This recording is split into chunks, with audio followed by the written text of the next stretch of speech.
За сайн уу? Элемент гэхээр хүмүүс за мэднэ ус төрөгч, хүчил төрөгч гэж боддог. Элемент гэж яг төрөл юу юм бол? За би тайлбарлаад өгье заяа.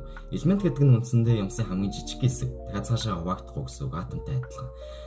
Голдоо протон болон нейтрон гэсэн цөмөс тогтоод тэр цөмийг нь электрон тойрч хэрэгжиж идэг.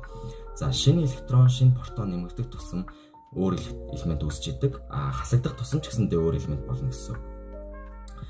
За элементийг хоёр янз болгож ангилдаг байхгүй юу? Байгалийн болон синтетик буюу хүний гараар хийж авсан гэдэг.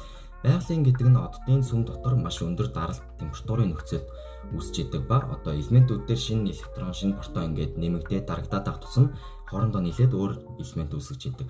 Гэвч төмөр гэдэг элемент буюу 28 дахь элементээс цаашаага өөр элемент үүсгэж чаддаггүй. Тэрийг харсан хүмүүс за тэгвэл бид нар өөрсдөө л хийчихъя л та гэсэн бодолтой болсон байхгүй.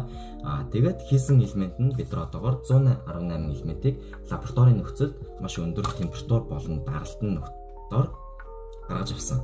Бараг 92 элемент гэсэн үг шүү дээ. За үүнээс цаашаа элемент хийж болох ч гэсэндээ маш олон электроныг агуулад байгаа учраас хүнд элементүүд тэр олон электроноо дааж чаддаггүй гэсэн үг. Зарим нь бүр ингээд зарим электроноо алдчихдаг гэсэн үг, ингээд цацрагаад бүр даахгүй. Тэгээд зарим хүн элементүүд бүр ингээд хоёр тэнцүү хэсэгт хуваагдангууд хоёр өөр элемент болж бас үүсэж болдог. За юм байна. Таалагдсан гэж найдаж байна. Лайк дараарай.